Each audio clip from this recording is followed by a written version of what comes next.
भक्तों, आज की ये कथा कोई साधारण कथा नहीं है। ये उस संकेत की कथा है जिसे लोग अक्सर अनदेखा कर देते हैं और फिर जीवन भर पछताते हैं। भक्तों, यदि कोई अनजानी बिल्ली बार बार आपके घर की दहलीज लांघ रही है तो आज के बाद इसे कभी मामूली मत समझिएगा, क्योंकि शास्त्रों में स्पष्ट कहा गया है ऐसी बिल्ली स्वयं नहीं आती, उसे भेजा जाता है। भक्तों, जिन घरों में यह संकेत मिलता है वहां कुछ बहुत बड़ा बदलने वाला होता है। कभी रक्षा के लिए, कभी चेतावनी के लिए और कभी छिपे हुए सत्य को उजागर करने के लिए। प्रेम से बोलिए राधे राधे। और भक्तों, हाथ जोड़कर निवेदन है, इस कथा को अंत तक अवश्य सुनिएगा, क्योंकि जिसने भी इसे पूरे भाव से सुना है उसके जीवन में अद्भुत परिवर्तन आए हैं। भक्तों, रात का अंतिम पहर था। ठंड ऐसी कि सांस भी धुएं में बदल रही थी। गांव की कच्ची गलियों में सन्नाटा उतर आया था और दूर मंदिर की घंटी मानो नींद में भी पूरे गांव की रखवाली कर रही हो। उसी गांव में एक पुराना हवेली जैसा घर था, जहां एक सरल हृदय वाला ब्राह्मण अपने परिवार के साथ रहता था।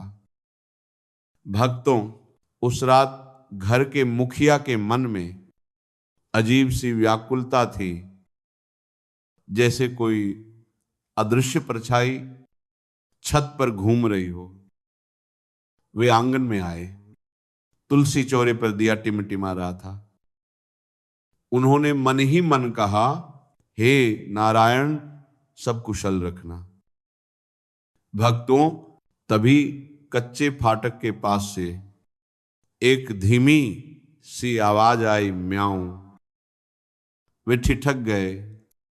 गांव में बिल्लियां तो थीं, पर इस आवाज में भूख नहीं थी। इसमें एक अजीब सा आग्रह था, मानो कोई बुला रहा हो। जैसे ही फाटक खोला गया, सामने एक बिल्ली बैठी थी, काली देह, माथे पर चांद जैसी सफेद रेखा और चमकती हरी आंखें। बिना डरे वह आंगन में दाखिल हुई, सीधे तुलसी चौरे तक गई, पूंछ हिलाई और फिर घर के भीतर की ओर मुड़ गई। भक्तों, उस क्षण दादी की कई कई बातें एक साथ स्मरण हो आई। बिल्ली का घर में आना यूं ही नहीं होता।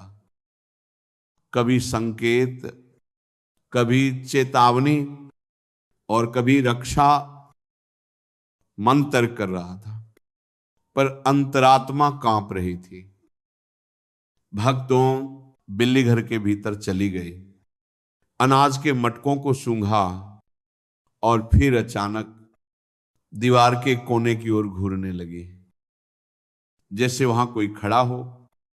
उसका शरीर तन गया, बाल खड़े हो गए और हल्की सी गुर्राहट निकली। उसी समय परिवार के अन्य सदस्य भी जाग गए। वातावरण में भय नहीं था, बल्कि किसी आने वाली घटना की प्रतीक्षा थी। तभी छत पर सरसराहट हुई, जैसे कोई दबे पांव चल रहा हो। भक्तों, बिल्ली अचानक दरवाजे के सामने जा बैठी, मानो रास्ता रोक रही हो। उसकी आंखें बार बार ऊपर की ओर देख रही थी, जैसे कह रही हो, बाहर मत जाओ। यही थी रक्षा। फिर बिल्ली एक पुराने बंद संदूक के पास गई, जो वर्षों से नहीं खुला था। उसने पंजे से ताले के पास खुरचने जैसी हरकत की। उसी क्षण वहां एक चाबी दिखाई दी, मानो किसी ने अभी अभी दबा दी हो। चाबी उठाई गई, ताले में डाली गई और बिना किसी अटकाव के ताला खुल गया। उसी पल छत पर मौजूद व्यक्ति घबरा गया और भागने की कोशिश में फिसल पड़ा। भक्तों, संदूक खुला, अंदर से पुराने दस्तावेज, ताम्रपत्र और सिक्के निकले। साथ ही एक लिखा हुआ संदेश था, जिस रात बिल्ली बिना भय घर में आए, समझ लेना समय आ गया। तभी बाहर से लोगों की आवाजें आईं, चोर पकड़ा गया। वह कांपते हुए बोला, मैंने उस बिल्ली को कई रातों से देखा था, मुझे लगा वह निशान दे रही है, पर आज वही मेरी गिरफ्त का कारण बन गई। भक्तों, बिल्ली फिर आंगन में आई, तुलसी चौरे के पास बैठी, दिए की लौ को देखा और फिर अंधेरे में विलीन हो गई। भक्तों, उस रात सब समझ गए, यह घटना डराने के लिए नहीं थी, यह रक्षा के लिए थी। ईश्वर ने एक छोटे से जीव को अपना संदेशवाहक बनाया था। भक्तों, इस कथा का सार यही है, हर संकेत अशुभ नहीं होता। समझदारी से देखा जाए तो वही संकेत वरदान बन जाता है। जब जीवन में कोई अनजाना संकेत आए तो डरिए मत, उसे समझने का प्रयास कीजिए, क्योंकि प्रभु जब रक्षा करते हैं तो किसी छोटे से जीव को भी अपना दूत बना लेते हैं।